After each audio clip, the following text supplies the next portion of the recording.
Hey mushroom nerds, it's Anna McHugh. I'm out looking at some of our lovely North Carolina wild mushrooms that have popped up at the end of June.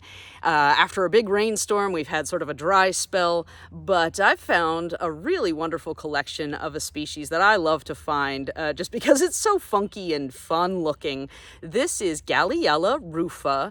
That's the scientific name. The common name is the peanut butter cup mushroom. Some people also call it the rubbery cup mushroom or the hairy rubbery cup mushroom.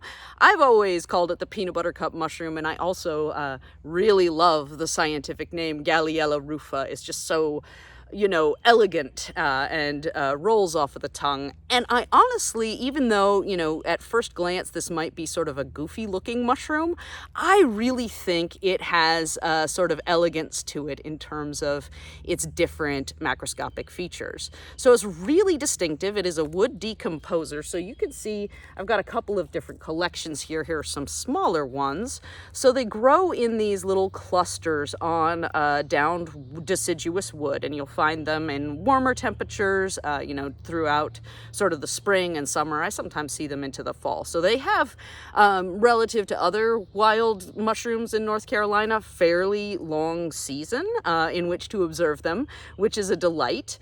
So what you have here is a fruiting body that is very sort of dark, almost like a dark brown, and at the base nearly blackish color. It is a sort of rubbery consistency, so it's really quite rubbery and tough. Let me get a larger one so that we can play around with it a good bit. Okay, here's a good example.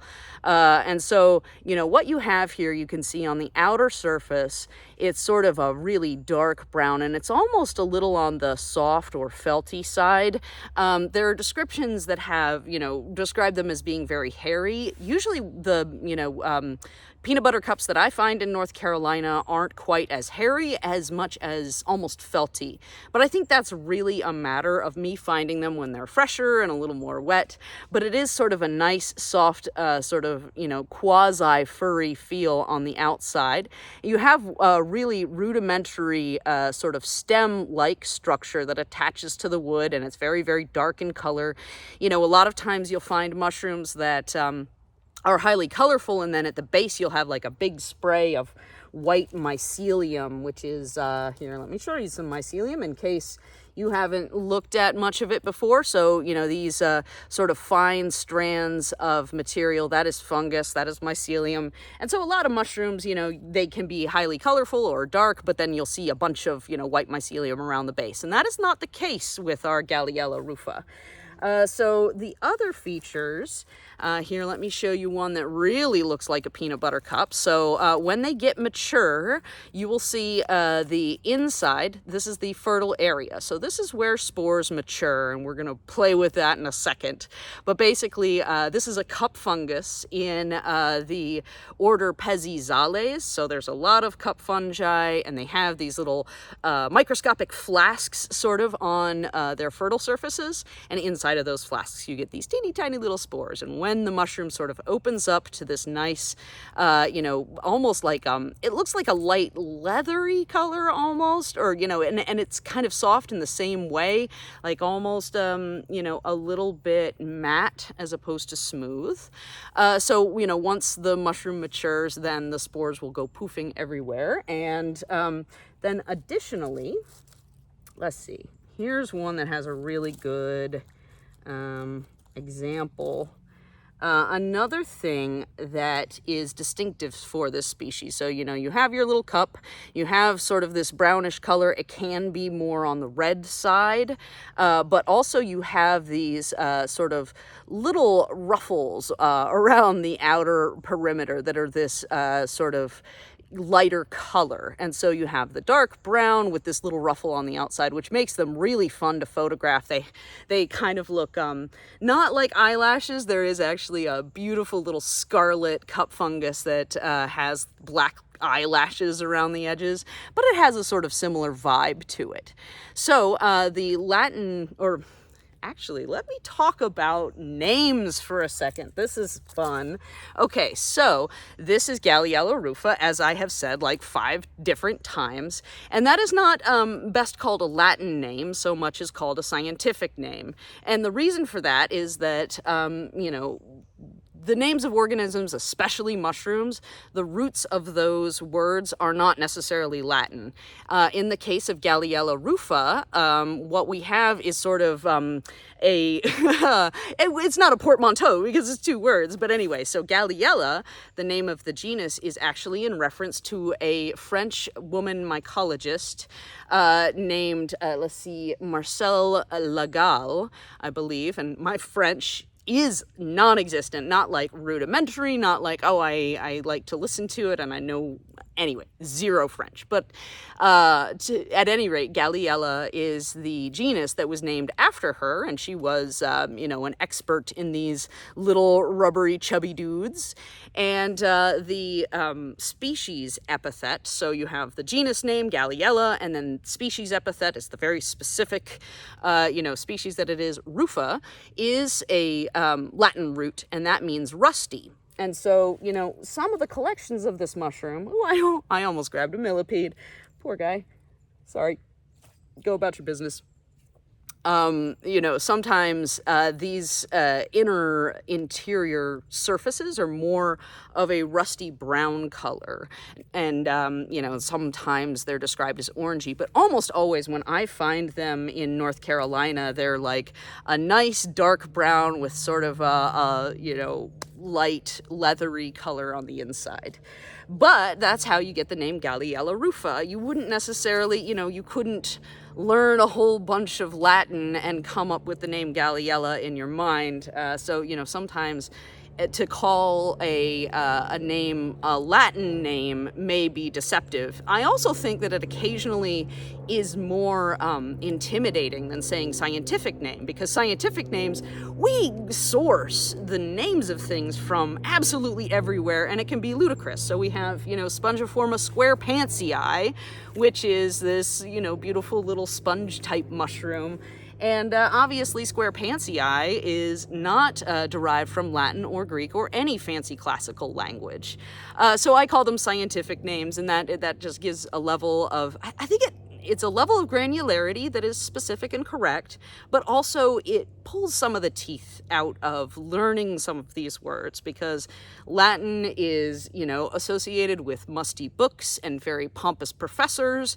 I went to a school and studied alongside a lot of classics majors, but didn't have any Latin or any Greek. So I studied history, and I was all about the Romans and the Greeks, but I didn't have the opportunity to study those languages when I was younger, and by the time I got interested, I'm like, I'm not going to grad school for this, so I'm not going to dive into what is one of the more challenging areas of, if you're going to study languages. Latin and Greek is pretty challenging, not just because it's challenging, but the culture surrounding the classics can be a little bit on the intimidating side, at least in my experience.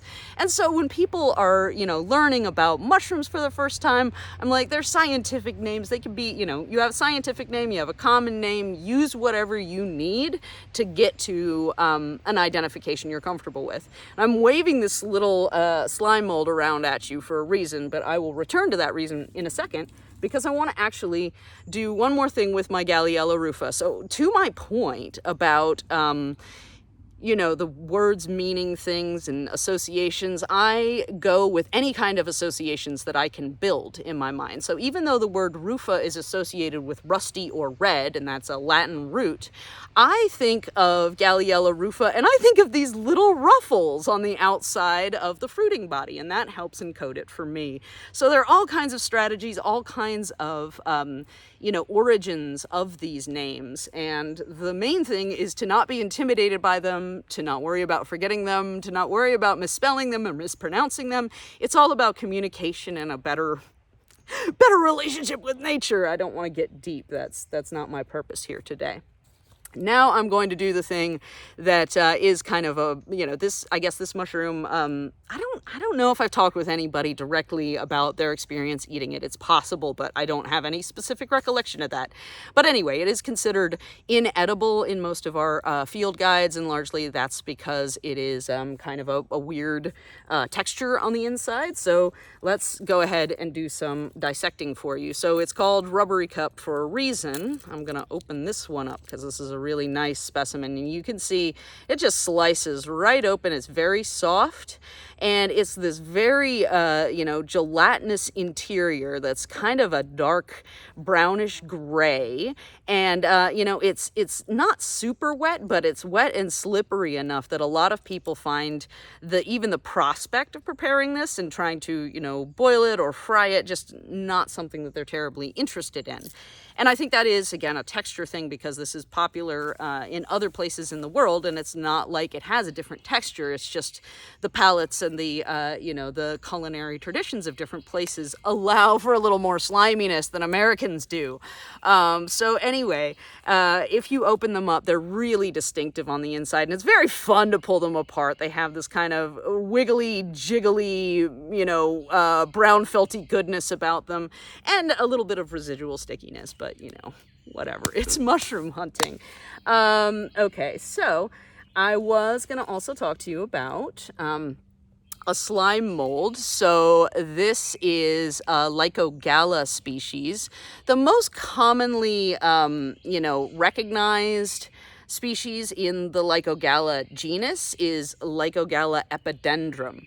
But my very recent and very shallow understanding from a friend is that there are a lot of different Lycogala slime molds, and that many of them have this really adorable fruiting pattern. And so, you can call it a Lycogala and say epidendrum maybe, but it could be a lot of other Lycogala species.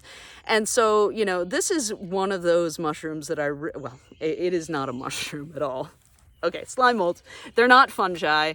They're more like these amorphous, undifferentiated amoebic blobs. I am not an expert on slime molds. I will say, when The Last of Us came out, and it, is... if you're not familiar, it's an HBO show that is all about fungus zombies and how they destroy the world. And the beginning of it has this beautiful, sort of introductory sequence, and you have fungus running everywhere and fruiting body. It's very elaborate, but one of the organisms that sends out these sort of orangey fingers of material that are taking over the world is actually a slime mold. And so the fungus that is running across the landscape of HBO is not all fungus.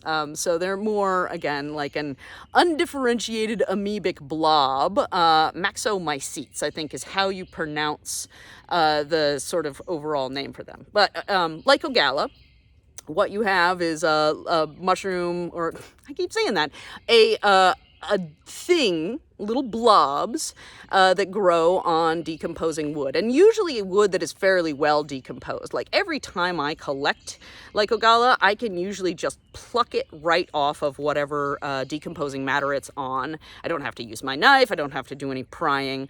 And a lot of times you'll find them in very shady areas. And, I love the fact that they have a tendency to grow on mossy logs and things, because they have this really nice sort of cheerful light pink color on the outside. And, they can be sort of kidney shaped or blobby, but usually, not very large.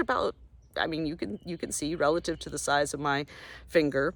And you oftentimes have these little, colonies of 10, 15, 20 of them. I've seen large colonies, but as far as mushroom hunting and foraging in North Carolina, this is what I typically come across. So anyway, the outside is super fun because it has this nice, beautiful color. But another thing that's fun about Lycogala is they're a little bit, rubbery on the outside. They have a little give, but when you pop them, they're full of this sort of bright, pinky and sometimes very orangey goo that is more brightly colored than the outside. And so if you pop them, they just have this beautiful, mush situation going on. And when I was fairly early in my mushroom hunting days, I did a mushroom class at a fairly crunchy place where they had a lot of interns that lived and did on-site sort of sustainability learning experiences, etc. And we found a bunch of Lycogala, and there was this young man. He must have been, maybe 19. And he was really enthusiastic, and he approached me and he said, I have used Lycogala on my skin, and it's really good for my complexion. And I don't know if he was fucking with me. It is possible. I don't think so, because he seemed really earnest, not just about this, but like everything that kid said was very earnest. But he was like, I take these and I pop them right open, and you have this, nice, very soothing, and he started to, smear it on his fine young cheekbones, and I didn't laugh at him. I absolutely couldn't. He was so happy with the experience. I'm not going to try to improve my own complexion with the innards of Lycogala slime molds, but nonetheless, I think that if you choose to do so, it probably would be harmless. And if you end up starting a goop like, if you're an entrepreneur and make a whole lot of money on Lycogala-based, exfoliating and moisturizing products, please do get in touch. I want to cut. All right. So back to what I was saying, however, about scientific and Latin names and sort of the difference between those two terms. This is a really great example of a mushroom species that has a Greek root instead of Latin. So we have Galiella rufa with its Latin root and the name of a French mycologist blended in there. Lycogala is basically, when you mash together the Greek roots, what it means is wolf's milk. So Lyco is wolf. And so, for instance, if you are kind of nerdy like me and you like to play Diablo 4, if you haven't and you like Diablo games, play Diablo 4 and play the druid, because the druid can become a werewolf, and the werewolf condition is called lycanthropy. So if you're interested in, the folkloric tradition around, werewolves and shapeshifters, etc., lycanthropes and lycanthropy is the condition that a human contracts, and that makes them turn into a wolf. And so Lycogala is wolf's milk. So we talked about the Lyco. Gala is a Greek root for milk. And interestingly enough, when I started to go down this rabbit hole, I love etymology. I can just word nerd out for quite some time. And fortunately, it's getting hot, so I need to go home, so I'll stop talking at you about this. But gala comes from the Greek. There is, how do you pronounce it? Galactose or something similar, or even just glact. So the root that comes into Greek has the Gala sound, but also a lact sound to it. And so, for instance, lactarius mushrooms, which are milky cap mushrooms, and they bleed milk, that lact sound and prefix comes from the same Greek root. Same thing with lactation and lactose. So you have glact, you have gala. And another fun thing about this is that the Greeks called the Milky Way the glact circle, and I can't remember the name, the Greek word for circle, but it was basically the milky circle, using this glact word to describe it, and that is the root of the word galaxy. So the root of the word galaxy is actually the milky circle in the sky, which is related also in word respects to our little slime mold here. So I think all that is by way of saying these are really delightful mushrooms to find. I think that the Galiella rufa, I'm going to try to see if I'll get you a bit of a sporulation event here.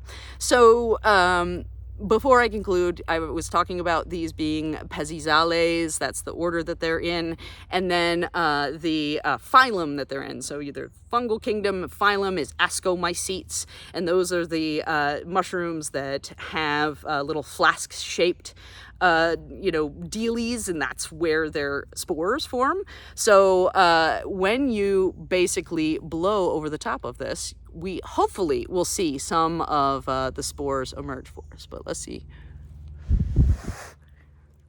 See if you'll poof. Have I handled you too much?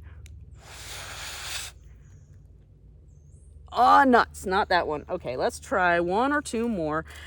Sometimes if you blow on them, they will really just poof everywhere, and that's a really delightful thing to do with them, just for fun. Oh,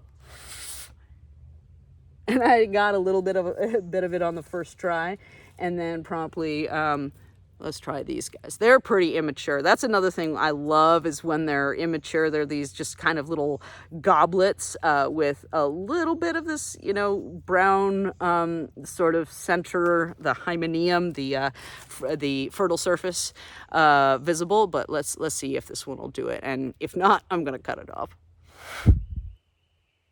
I couldn't really tell. So, it's kind of a yellowish, whitish spore deposit. And so, if you find Galiella rufa growing on sticks of hardwoods near you, I encourage you to, first of all, take photographs of them. Second of all, look at their lovely little ruffles. Oh, this one's doing all kinds of stuff. Here, let me flick it. No, and I already got rid of everything. So, and then also, of course, you have to open them up and play with the inside, because that, in and of itself, it kind of reminds me of, flubber or something similar. I just love rubbery things. Anyway, hopefully there will be more edible mushrooms, and I'll be talking more about wild mushrooms in North Carolina that you can forage and eat and enjoy throughout the course of our season. But for the time being, I'm just going to sit here and continue playing with buttercup mushrooms and thinking about how Galaxy and Galiella rufa are not related to one another etymologically, but how Lycogala, epidendrum, and the other Lycogala slime molds are, in fact, root word-wise related to the galaxy in which we live. I hope you find a billion mushrooms, and we'll talk soon.